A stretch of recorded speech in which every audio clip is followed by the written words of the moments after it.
Alkanes, Visions Beyond the Void, Episode 2, Time. Welcome back, everyone. As a reminder, nothing here is canon, just untethered visions, fueling imagination, clarifying, exploring lingering themes, and sparking fan chats. From rogue echoes to alternate fates, these bits are for readers craving whys and what's next.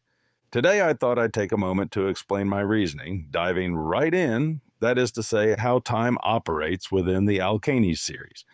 In Chapter 21 of Winter's Code, I offered a bit of a sneak peek at hyperspace. Here's an excerpt. Emily, my dad explained it, kind of. Hyperlanes are like sound waves. In hyperspace, ships have their own frequencies. For two ships to collide, they would have to have identical frequencies. Every atom of both ships would need to be identical in shape, size, and wavelength. The odds of that happening are practically impossible. That's what my dad said anyway. What I didn't discuss was the dimensional aspect of hyperspace, and so, if you'll forgive me, this is a little nerdy but needs to be addressed. Okay, big breath. Let's unpack it step by step. To begin, we need the concepts of multiple dimensions, entropy, time, and gravity. I think of dimensions as sheets of paper that occupy the same physical space.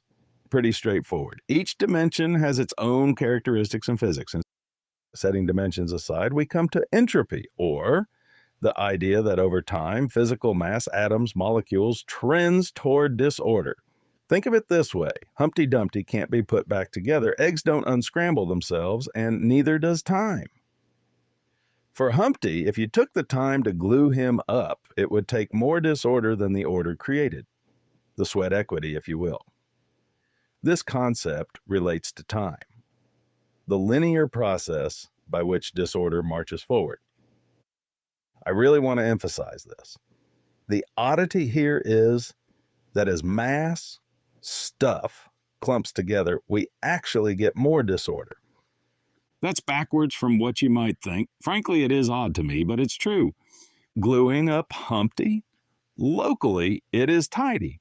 But the glue, tools, and your sweat add way more mess to the universe overall. Net disorder wins. We're concerned about the total entropy of the system, not just the egg that is Humpty. As we said, clumps have more disorder, and the universe likes disorder. Planets form in this way, the disorder tugs, eventually causing clumps. This is where stuff gets weird. At the event horizon of a black hole, time slows. The reason mass is so large, gravity, as an emergent property, begins to restrict entropy itself. As a result, time slows to a crawl. Taken to its logical extreme, at a certain mass, a black hole reaches a point where thermodynamics wins as tensions form. The result is an eruption and a return to lower entropy. I will not call this the Big Bang, but Nerd Corner over, back to Alkanes.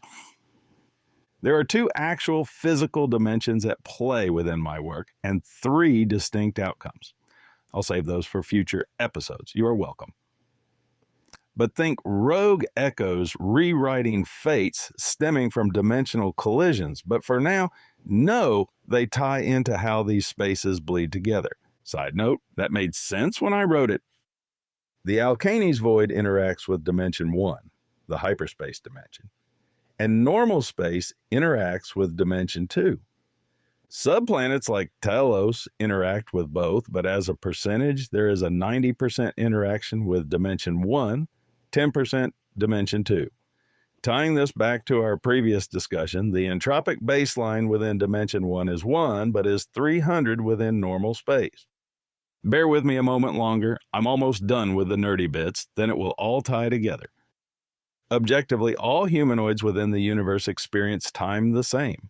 If 24 hours passes for one, 24 hours passes for all. No one's clock runs backward, but subjectively, they don't all experience time the same, and this is caused by entropy. Picture it like this. In high entropy normal space, Earth baseline 300, a year hits you like a freight train. Wrinkles, gray hairs, the works. Drop to Telos's low entropy mix, 90% void vibes, and that same year feels like a lazy month. Your body only disorders by 30 days worth. In the pure void, entropy 1, it's a single chill day of wear and tear. Everyone lives through the full 300 days, but only the void dwellers wake up looking like they napped through it. The difference? Entropy, the disorder within the dimension. The net effect is that within the void, a body ages 1 day to every 300 days of aging for a Terran living in normal space. It is how Daka can live 10 lifetimes, a 10-to-1 ratio for Earth to Telos. And since Daka spends a lot of time in normal space, his mother, who stays on Telos, appears younger than Daka. She is literally younger, entropically younger. If all that is not confusing enough, we can delve into the Alkanes. Oh boy, does this get weird, especially when we factor in that Alkanes live longer than humans, roughly aging to 700 years versus human life expectancies of 100 years. I'll make this a statement so it is crystal clear. The Alkanes' life expectancy is 700 years within normal space, but within the void, at an entropic rate of 1, the life expectancy for an average Alkanes is 210,000 years. To make sure I am clear, because this gets a bit confusing to me, an Alkanes' body ages over 700 years worth of entropy. That is, at the normal rate. But they experience the full 210,000 years worth of being alive. If your brain's melting, join the club. Mine did writing this. I know, confusing. Well, it gets worse or weirder because the gestation period of an Alkanes and the maturation scales are the same as for a human. Alkanes bodies tick at a human-like pace for milestones, 9 months gestation, 25 years to adulthood, but stretched across their epic lifespans. In normal space, that's a standard human equivalent haul, but plunge into the void's entropy 1 slowdown, that 9-month pregnancy feels like 1,500 years of subjective endurance for those same 9 months of growth because your body's only disordering at 1/300th the rate. The sacrifice? Monumental. Cultures revere it like a heroic quest. Think medals for moms, void-side baby showers lasting decades. This leads to all kinds of norms and cultural aspects that I won't get into here, but I will ask you, if your pregnancy took 1,500 years, how much might children praise their mothers for the effort and sacrifice? I'll wrap this up and maybe do a follow-up on the types of pregnancies later. Void pregnancies, eternal Zen marathons, normal space ones, a frantic sprint, hybrids, the real chaos. How the Alkanes view each and why. But for now, got a twist for the void? Drop it in the comments. Your ideas might echo back. P.S. Fan Fuel.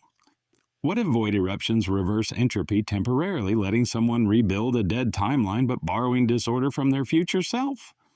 Or void moms gestate entropically neutral babies who age at 0 until puberty hits like a bomb?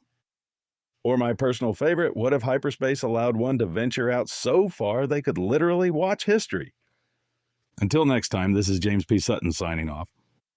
We are